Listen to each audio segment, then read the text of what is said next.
Ek is hier op 'n fantastiese avokado plaas en ek moet sê die instandhouding hier in die boorde is regtig van hoogstaande gehalte.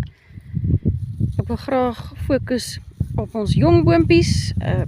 Die boere verwys ook daarna as inboetboompies en dan vir ons mense wat ongekend is met boerdery. Ek wonder of julle weet, waarom sit die boere net of dan seil of skadu net rondom die jong boompies?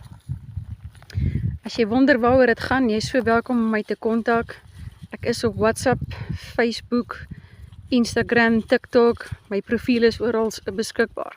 Ek seën jou met 'n fantastiese dag. Esti Kotse. Ek deel graag hierdie video met julle. Ek is hier so by 'n kliënt wat sy avokado boorde gesnoei het. Dis so klein bietjie ver, maar ek glo julle kan sien. Al die wit spikkeltjies, dit is avokado bome wat gesnoei is. Nou vra hy vir my, Esti, maar hoekom is die bome so wit? Wat is aan die gang? Jy is so welkom om my te kontak. Ek sal die proses met liefde aan jou verduidelik. My profiel is beskikbaar op TikTok, Instagram, Facebook ensovoorts. Skakel gerus in met my.